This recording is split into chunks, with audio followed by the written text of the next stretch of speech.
Evening of the 5th day. A crow's wet feathers.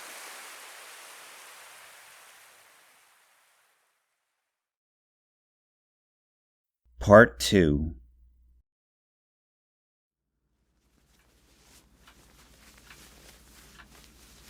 Wow, you've got a huge bruise, Ichan. With my pant leg rolled up, Kunagisa caressed my ankle. The blue-haired goon probably didn't realize how much that hurt. Hikari had brought me a compress from somewhere, so I stuck it on. There was that sensation of my body temperature being drained. You had to love that feeling. Akane was so tough. Not that she ever looked like much of a pushover. Kunagisa said. Didn't you know, Ichan? Why would I? Who could have known one of the 7 fools would turn out to be so freaking tough? It wasn't some video game. She was a complete force to be reckoned with. I hadn't expected her to be so overwhelmingly tough, and I certainly hadn't expected her to have a handgun prepared. I had had a number of brushes with death by now, but this was by far the most dangerous.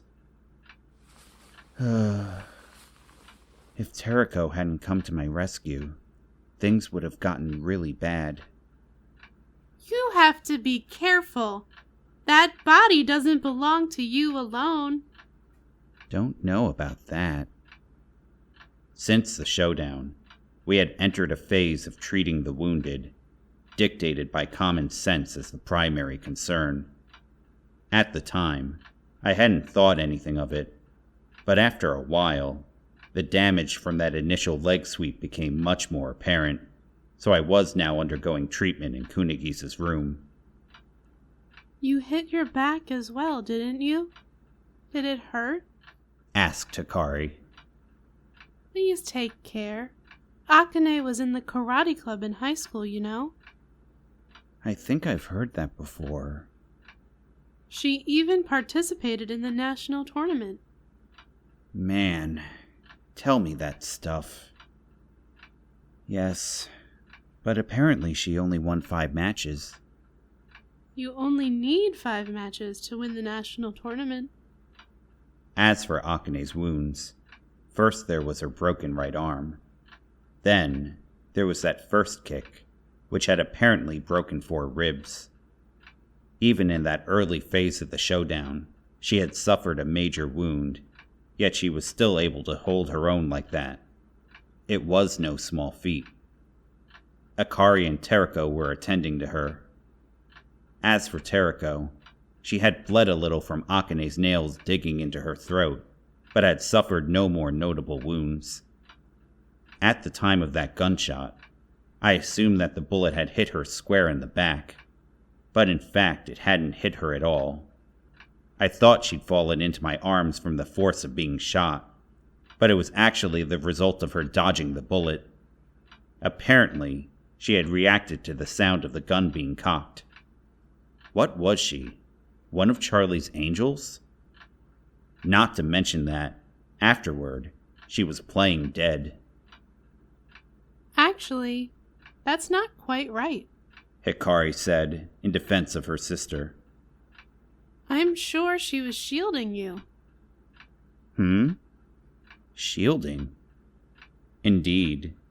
Depending on how you looked at it, that wasn't impossible. So you're saying she was risking her life for me? No, her life wasn't particularly in danger. Teriko's apron dress is bulletproof. Bulletproof, you say? She wasn't an angel. She was a combat maid. Where did you go, reality? Yes, Spectra is sewn into her clothes. Unlike Kevlar, Spectra can withstand any number of shots without weakening. And it's light, so you don't get sweaty. Teriko is nigh invincible at short range, but she's mindful about long-range defense. See how long the skirt is on this apron dress? She says it works like an Aikido Hakama. It sounded like a terrible joke, but it was hard to tell based on Hikari's expression. Maybe it was better to just let it go. But why is Tereko so strong? Are you that strong too? I asked, inching away from her. No. Tereko is our mistress's SP, basically. Our roles are fundamentally different. Up to now, you've never seen all three of us doing the same job, have you? Come to think of it, it did seem as if Hikari and Akari were always the ones at work. As a former participant in the ER3 program, maybe it was unforgivable that I hadn't noticed it until now. Yeah, it sounded pretty bad. But I'm glad she rescued you. I'm sure you've noticed by now that she can be awfully cold. Saving you is one thing, but putting herself in harm's way, it almost doesn't make sense. Yeah, about that. Why did she do it? Well, she's a whimsical girl. Just like everyone else here. But it wasn't completely beyond my comprehension. I still didn't know for sure how Tereko felt, but insofar as she was somebody to me, I was no doubt somebody to her. I bet she simply wanted to throw a question at me. If you'll allow my nonsense. Come to think of it, she had seemed abnormally strong when she grabbed my arm that afternoon, but I never would have imagined that that was some kind of foreshadowing. It seems like your back and hips are okay. You didn't hit your head, did you? Well then, that's a wrap, Hikari said. Sticking close to me, she began to massage my shoulders, which was sort of like heaven. Now then, shall we head back to the dining room? And that was hell. Right. The non-injured guests had all been left waiting for Kunigisa and me, with bated breath in the dining room. Unbelievably, terrifyingly. Tomo, you go on alone. These injuries are way worse than I thought. I don't think I can go. Whatever. But you know, Ichan, this is your chance to look good in front of Akari. If you're smooth, you might get something out of it. Oh my, do you have Akari on the mind? She loves smart people, you know. Kunigisa and Hikari were happily double-teaming me. What were they? Middle school students? Tomo, you know how bad I am at that stuff. Do they really need to have it spelled out for them? They could just use their own heads. Ichan, didn't you do this kind of thing abroad? Lectures or presentations or what have you? Well, yeah, but it was hell every time. They would always bitch at me like, quit talking around the subject, or you're being too vague, or nobody's interested in your problems. Okay. I should just do it, huh? Fine. Such enthusiasm, Kunigisa said with a vague smirk. Come on, you'll get in trouble. You have to be more cheerful about this. I know that's probably impossible for you, but anyway, let's get going. Tie my hair up first. Huh? You don't like it that way? It feels like my head is being pulled on. 1 or 2 tails is better after all. Huh. And here I liked it. Tomo, would you like me to do it? Offered Hikari. Kunigisa shook her head. Putting my hair up is Ichan's job. Yes'm. I redid her hair, and our preparations were complete. Okay, let's do this.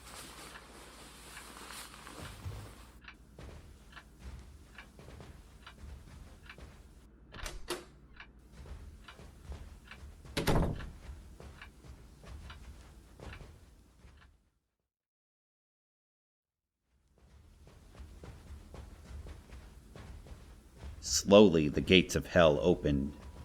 I was feeling quite heavy-footed, and it wasn't just because of my injuries. Ugh, what a bunch of nonsense, I muttered as I arrived at the dining room. Everyone besides Akane Soniyama, whose wounds were severe, was gathered together. That, of course, included Shinya. As if he had already given up, as if a burden had been taken off of his shoulders. He had a calm air about him as he watched us walk through the door. Maki sneered at me, making me think I was about to be harassed again, but she remained silent. Lined up on the table was the remade meal Yayoi had prepared while I was being treated. Possibly because she felt safe now. This time the food was even fancier. Akari still avoided eye contact with me, awkwardly. Teriko had bandages wrapped around her neck. Rei watched over the scene in complete silence. And then there was Iria Akagami. She was looking at me with challenging eyes. Well then, shall we have you begin? She said to me as I took my seat. What was all this? I'll explain. Akane Soniyama of the ER3's Seven Fools is the killer, and Kanami Ibuki's caretaker, Shinya Sakaki over there, is her accomplice. Silence. And? That's it? Take up 30 minutes. Iria insisted unreasonably. The first thing I want you to explain is what Soniyama was doing there. That's easy.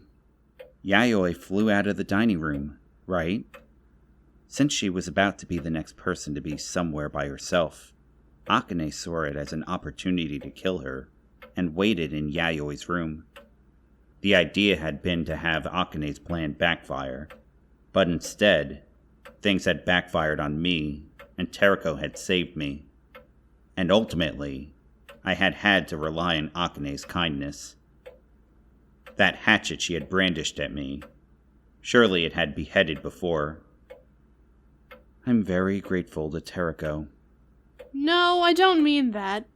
You know what I mean. Wasn't Soniyama killed? In that locked storage room? As we saw, she's alive. I shrugged. Assuming she doesn't have a twin, I think we can agree that it was Akane. So what about that headless body in the storage room? Well, Akane is alive, so that wasn't her body. That's just logical thinking. It was someone else's corpse? If you see a headless body, beware of switching. It's a cardinal rule of detective novels, right? I'm sure your darling detective would say the same thing. Iria tilted her head at me as if to show that this was beyond her comprehension. Just wait a second. Let me think. She did want to think it through on her own. I was a bit impressed by her spirit.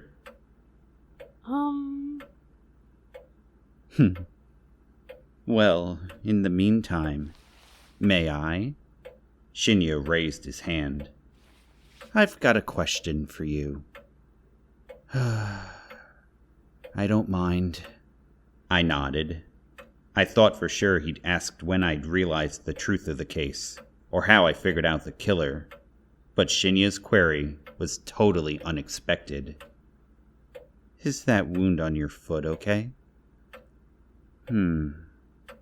Yes. It's made a bruise, though. Really? So she didn't break it? That woman. Or maybe she couldn't break it, though that's not like her. Or is it? I wasn't sure what all his mumbling meant. No good. Iria capitulated. I don't get it at all. There really was a switch? There was. Kunagisa's computers were destroyed, okay? The third incident. Nobody could have done that. Literally, precisely nobody. Everybody served as everyone else's witness, so alibis and accomplices weren't even a matter of concern. We were all watching one another the whole time. Nobody could have done it. Nobody who was there. Therefore, only someone who wasn't there could have done it. That's just logical thinking. I gathered that much, Iria said. You don't need to keep emphasizing that it's logical. You're kind of a smart aleck, aren't you? So whose headless body was that in the storage room? Everybody is here. There isn't a single person who would or could take Sonoyama's place. It doesn't make sense. Well, it doesn't, but I decided to give her an easy-to-understand analogy. Do you know this quiz? Or rather, it's more like a trick or con. But anyway, I pulled out the alibi chart and turned it over to the back. There I drew a big rectangle, then drew 9 lines through it. In other words, a 10-box chart. What is that? Iria asked. How is it relevant? Please pretend these are telephone booths. 10 telephone booths. Now, let's put 11 people in them. Phone booths? Oh, I mean, they're just boxes. They could be rooms. 10 rooms. Yep. I nodded. Incidentally, this was a magic trick I had picked up from a book I had perused at the bookstore while in elementary school. Okay, so let's say A tries to enter the first box, but a second person enters it before him. I wrote an X in the first box. Now for the third person. I wrote an X in the next box. The fourth person. I wrote yet another X in the next box. The fifth, sixth, and seventh, and eighth person. The ninth person and the 10th person. So now, we've got 10 people in boxes. But there's still 1 box left over. So let's stick that first guy, A, in there. I drew an X in the final box. And so, we've fit 11 people in 10 boxes. Do you get it? That's silly. Iria complained. The first person never entered the box, so it was off by 1 person. Yes, that's correct. It's a rudimentary trick that anyone can figure out with a little thought. But, if done with the right timing and skill, nobody notices. Yes, they do. They don't. We didn't. I don't have any idea what you're talking about. And this is all off topic. I'm asking whose body was in the storage room. Everybody is gathered here. No matter how you look at it, that makes us 1 person short. Or are you saying there was a 13th person on this island? Not possible. There were 12 people on this island. Let's assume that's a given. Well then, who was it? As of now, there are 11 people alive on this island. Iria Akagami, Akari Chika, Hikari Chika, Terako Chika, Rei Honda, Maki Himina, Yayoi Sashirono, and Tomo Kunigisa.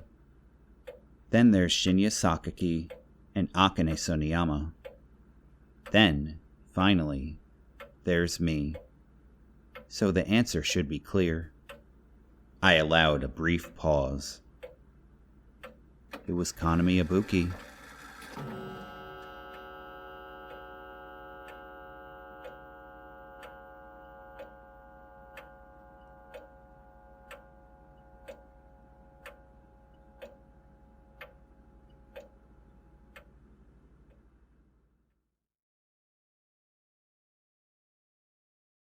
Part 3.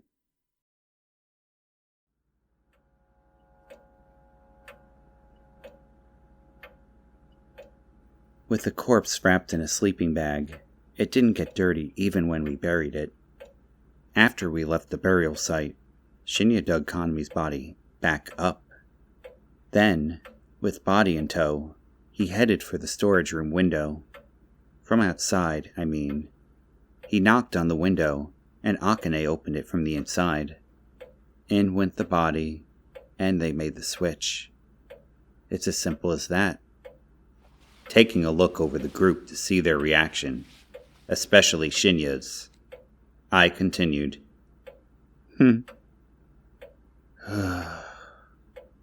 It was strange. When we went to bury Kanami's body, Shinya brought a sleeping bag along. It was a coffin.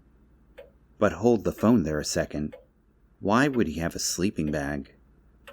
Maybe if this was a camping trip, but no one would bring a sleeping bag when they've been invited to a mansion. So maybe it was already at the mansion to begin with? See, that's what I had thought. I thought Iria had offered it to him for the sake of the burial. Certainly in a mansion like this, a mansion that offers beds with canopies even in the guest rooms, it's a little unnatural for there to be sleeping bags lying around. But it's not impossible. So that's what I thought. But the second time, when Akane's corpse, actually, Kanami's corpse again, was discovered, Hikari brought us a stretcher. Is there some reason you would offer a sleeping bag for the first person, but not for the second? Not likely. If there was a reason, Hikari would have told me. And so one assumption crumbles. There were no sleeping bags here after all. Shinya must have brought one himself even though this isn't camping. It's as if he knew from the start he would need something in which to bury a body. He knew that he couldn't let the body get dirty. So they recycled the body? Yes, exactly. Shinya and Akane murdered Kanami, and from her created a new phantom corpse. It's as simple as that. But there was blood in the storage room, Iria said. If that body was a day old, there wouldn't have been blood. There is no way for us to determine whether that's Akane's blood. The police could. Indeed, if the police were here, this crazy incident would be unfeasible. But you didn't want to call the police. That wasn't hard to predict. Due to certain circumstances, you couldn't call them. Knowing that, Akane was free to assume that even if there was an incident, the police wouldn't come. The blood could have been from a blood bank, or even from an animal. We'll have to ask Akane or Shinya to find out. But Shinya remained silent, refusing to answer. I let it be, and continued. In the same sense, if the police had been here, they could have told us that the body was a day old already. But we're not professionals. All we know is the difference between dead and alive. Maybe after 10 days we'd be able to discern the age of the corpse, and maybe a little faster in midsummer. But this isn't summer. This is the season of cherry blossoms. So they changed the corpse's clothes? Yes. Akane called Hikari to her room in the middle of the night, just to show her what she was wearing. Kanami's body was already in the room at that time. That room had an inward opening door, so all she had to do was hide the body behind it. As long as she came for the meal herself, Hikari wouldn't have entered the room. This was likely the riskiest part of the whole ploy. If there was ever a point where Akane felt like she was going on a limb, it was this scene. But she had to go out on a limb. As I said before, she did it so that she could make us all think that Kanami's body was her, Akane. Also, to narrow down the time of the murder, and to give her accomplice, Shinya, a solid alibi. That night, Shinya was up with Maki drinking the whole night. Maki had invited him, but supposing she hadn't, he probably would have invited her. Or, it's even possible that he would have invited us instead of Maki. Of course, now that that was all said and done, that was just a trivial detail. That's also why they smashed Kunigisa's PCs. The PCs and digital camera contained images of Kanami's corpse. If we carefully compared those images with Akane's corpse in the storage room, there was a chance that we would realize that they were in fact the same body. Mm-hmm. Actually, that's true, Kunigisa said.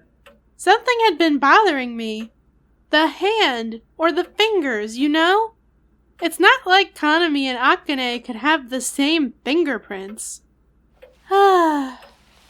It seemed she was disappointed in herself for not noticing right off the bat. Everyone else probably thought she was joking, but I knew she wasn't. Sheesh. But why would they do such a thing? There are altogether too many possibilities as far as that's concerned. But in my opinion, she was trying to erase her own existence. Akane created a phantom 13th person by using the same body twice, and in so doing, succeeded in erasing her own existence. There are plenty of hiding places around here. It's a huge mansion, and many of the rooms aren't locked, and she could always stay outside the mansion. Why would she need to erase her own existence? That hardly takes any thinking. There's no thinking required at all. If she became a victim, if she herself was murdered, she would no longer be watched. She would be able to move around beyond the confines of thought and reason, like some invisible woman. In which case, breaking Kunigisa's computers, for example, became a simple task. Even causing a fourth incident, such as another murder, would have been simple. But again, we won't know for sure what they planned until Akane or Shinya. We were going to kill everyone. This time, Shinya was gracious enough to answer. He spoke with a coolness that told of his complete surrender. He spoke with indifference. Everyone on this island. But to do so, she had to remove herself. It was obvious that her ability to maneuver would be curtailed, either by the forming of teams or by having everyone stay together in one place.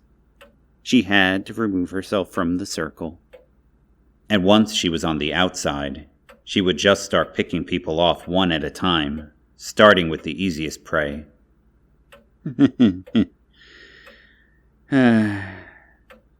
That Akane. She did such a good job of removing herself from the party. I never would have thought she wouldn't even be able to kill a single person. I thought she'd at least get through half of you.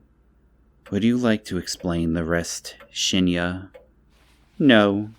He shook his head weakly. I'll leave it all to you. That's your role here. Your job. I gave a silent nod in reply. Well then, I don't think I need to explain the first sealed room at this point, do I? That was just a trick to distract us. They just needed to buy time until the second incident.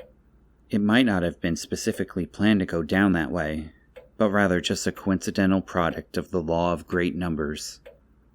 Maybe the earthquake just happened to occur, and she thought of it right then. Of course, murder was in her heart all along, but maybe she only decided on a specific plan once the earthquake happened. Supposing that was the case, it was some incredibly quick thinking. You couldn't help but be impressed. Anyway, there was an earthquake. Then Shinya called.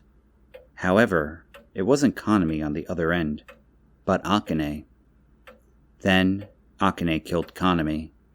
Shinya said Kanami had said the paint spilled, but that, too, was a trick. He used vague wording so that even if the trick was exposed, he could weasel out of it. Even I was tricked by that. Shinya laughed. That was just a coincidence. I don't know. There's too much of a significant difference. I can't speak to it. But anyway, Akane killed Kanami. Then, she put together that sealed room by intentionally spilling the paint. So at least I wasn't wrong when I said at the outset that Sonoyama is the killer. That's right, Iria. Highly possible meant just that. But that's all it meant.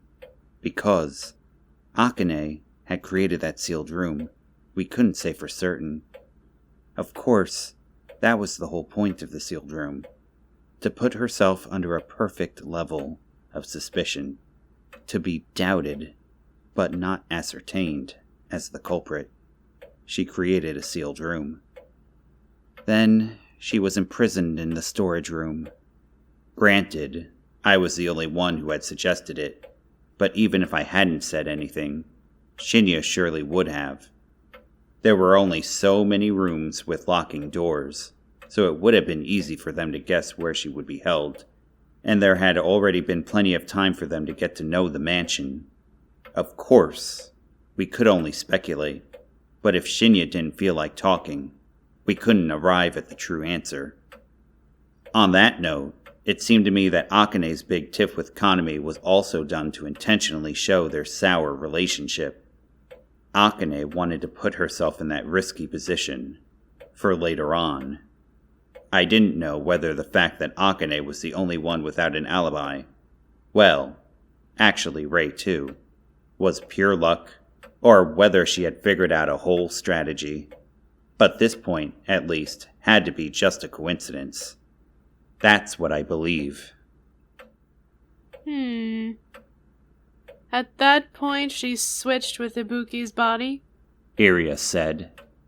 Then she showed herself to Hikari in the middle of the night, put the clothes she had been wearing on Ibuki, escaped, and hid away somewhere in the mansion. During dinner just now, she was hiding right by the dining hall, listening in on Sashirono's hysteric outburst. Overhearing her saying she was going to stay put in her room, Sonoyama headed out there first and lay in wait. There's no lock after all. But the hunter became the hunted. So that means Sashirono's breaking down and accusing Hikari was all a ruse you set up? Yes, I nodded. We could have just found her at that point if we had searched the whole mansion, but it's so huge. It just seemed like it would be a big hassle, so we set a trap instead. I almost bit it, though. The amazing thing about you is that you kept it to almost. I didn't know who was speaking for a second, but it turned out to be Maki. It was the first time she had given me a compliment without a hint of sarcasm. I was just a little bit pleased. But hang on a second. Iria placed a hand on her own head and remained like that for a moment. Something still seems off, she said. What is it? Something seems strange to me. Are you wondering how Akane got out of the storage room? Yes, that! Iria exclaimed with a clap of her hands. That's it! That hasn't been explained yet. Did Shinya pull her up? After switching places with the corpse? Nope. Shinya was only outside the mansion when we buried Kaname's body in the mountains. At that time, he did drop the body into the storage room, but he didn't pull Akane out. Hikari saw her at 2 a.m. Plus, Shinya had an alibi that night as well, so he couldn't have pulled Akane out. That much is certain. Then did he drop a rope ladder down there or something? That's not it either. A rope ladder would have left a trace somewhere. I suppose it would have been possible if the rope was long enough, but Hikari saw that the window was closed at 2 a.m. Akane couldn't have tied the rope outside from the inside of her room. She would have needed an accomplice. But as I said, Shinya was busy at the time creating an alibi for himself with Maki. Then it's impossible after all. Iria pouted. My head is spinning in circles. I'm feeling cyanotic here. You probably mean psychotic. That's the only kind of thing you voluntarily point out, huh? Iria grimaced. Well, you must know the answer. Yes, I nodded. She was locked in a room with a door that can only be unlocked from the outside, and a window that opens freely, and she wanted to get out. Iria, what would you have done in that situation? I can't possibly imagine. Spoken like a true princess. Well, what about you, Akari? I had already explained to Hikari and Yayoi, so I turned to Hikari. I could have asked Teriko, Rei, or even Maki, but Hikari was my type after all, and I was hoping to break the awkwardness lingering from our morning encounter. I guess I would just stretch my arms up and jump. No doubt. But even when you jump, you still can't reach it. We're talking about the storage room, right? If I were locked in there and jumping didn't work. Next, I would try standing on the chair, stretching my arms up, and jumping. Even then you don't reach. Then it's simple, she said, with a forced jocular expression. I'd give up. The story can't go on if you do. Then I suppose it's over? How brusque. Maybe it wasn't awkwardness. Maybe she just plain disliked me. Well, whatever. Time to change the channel. Hikari said she would have used a chair. That's basically what anyone would do. Like a monkey trying to reach a high-hanging banana. Are you calling me a monkey? Hikari yelled, her face bright red. Well, aren't you rude? Can't you be a little more delicate? What are you trying to accomplish by infuriating me? My mistake. It seemed I had changed the channel in the wrong direction. No, that's not what I meant. And you don't have to get so angry. Monkeys are adorable. I've never been so insulted in my entire life. She cast her face away from me. From now on, you and I don't know each other. Her disdain for me was established now. I was a little bit shocked. Damn it, Kunigisa. Impressing her with my smarts? It had the exact opposite outcome. What can I say? Anyway, you stand on a chair. Anyone would. You jump. You stretch your arms out. You still don't reach. So what now? It's simple. You get on a taller chair. There's only one chair in that room. Well, chair is just a metaphor. It could be anything. So what was in that room? Nothing. Books, the futon, the lampstand. There was something else, wasn't there? Something we all saw. It was practically all we saw. A silence fell over the group. Maybe they couldn't think of it. Maybe they had thought of it. Either would have warranted such a reaction. It was Iria who finally answered. It was Ibuki's corpse, wasn't it? Indeed. I nodded. What else needed to be said? Rigor mortis reaches its peak at about the 24-hour mark. Well, depending on your sources. After 2 a.m., give or take, almost exactly that much time had passed since Kanami was killed. Her body was probably stiff as a pole. I'm sure getting those clothes on her was no cakewalk, but there were merits as well. I guess it had an upside and a downside. No cakewalk? It was a suit, for crying out loud. How do you get that on a stiff corpse? Maybe her joints were still mobile, but still. Then she could have brought 2 pairs of the same outfit. That way she could get it on the body while it was still relatively loose in the afternoon.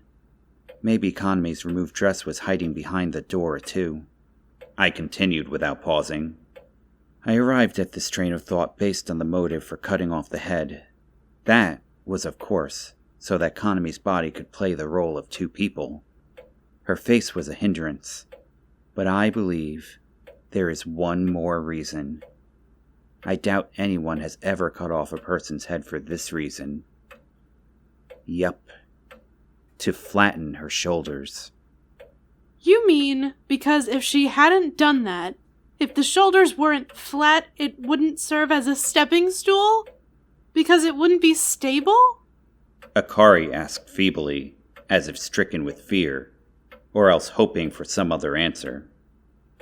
Is that what you're saying? Yes, I confirmed curtly. Not just a stepping stool, but a staircase. First, she placed the chair, then stood Kanmi's body up next to it, letting it lean against the wall a little. Then, she used the chair as her first step, the body as her second, and made a final leap. Hop, step, and jump. By stretching out her arms, she finally reached the window. Kanmi was always confined to a wheelchair, so I wasn't sure of her exact height, but considering Akane had thought to recycle the body that way, she was probably as tall as Akane, and that was none too petite. Even without the head, at least 5 feet tall.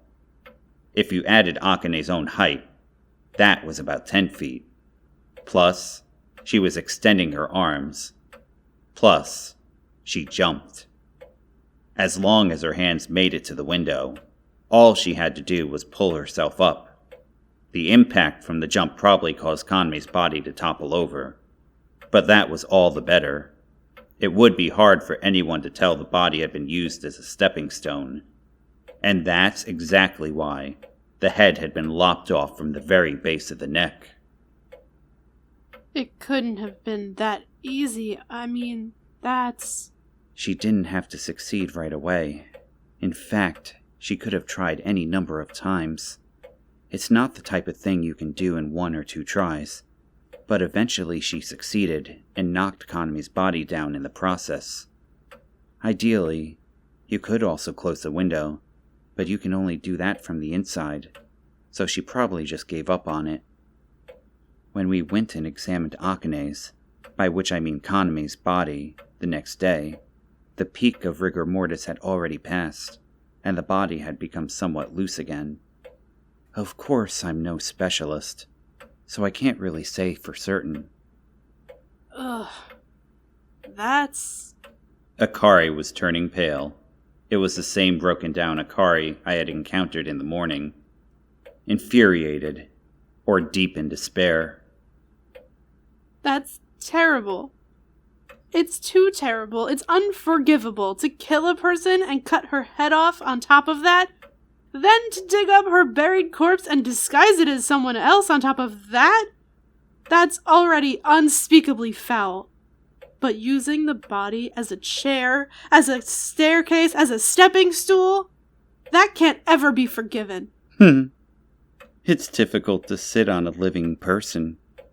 To sit on a living person for nearly 30 minutes is nearly impossible. But I wouldn't say sitting on a dead person is very hard at all. Shinya recited. The words of Kenzaburo O. Don't you know it, Akari? Ugh. Still blue in the face, Akari shook her head with a look of disgust. She looked like a small, frightened animal, like she wanted to deny reality. A corpse is something that's been thoroughly spent, with no sentience or personality or soul remaining inside it.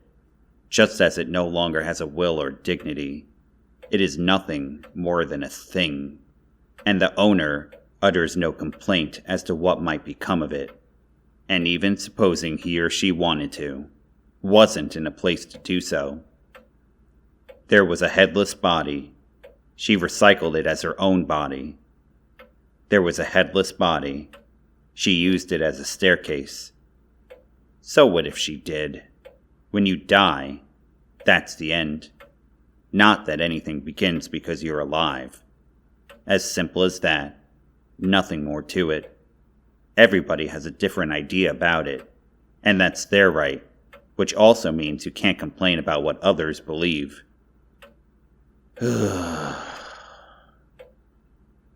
So there it is, Iria. The minor details are a pain to explain, so please, think about them for yourself.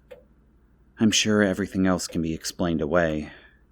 Unfortunately, I'm not a nice enough guy to explain it all. Please reason things out on your own. The details, huh? Iria said. What about the motive?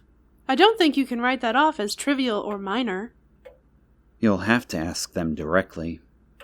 I repeated the same line I had already muttered a number of times by this point, and looked over at Shinya. So did everyone else.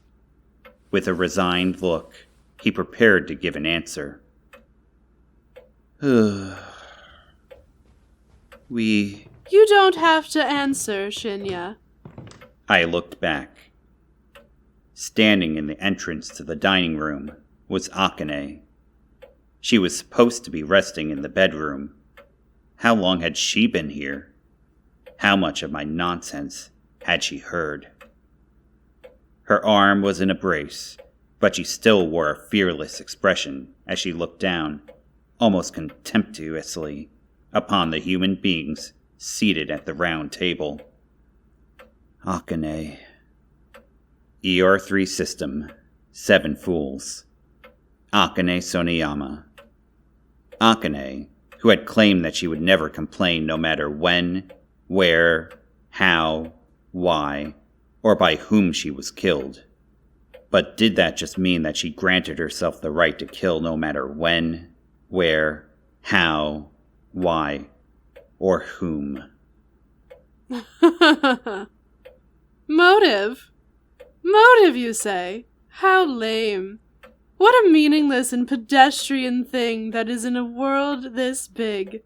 It baffles me why you would even care about such trifles. I don't get it at all. Look, a modest slippage is all it is.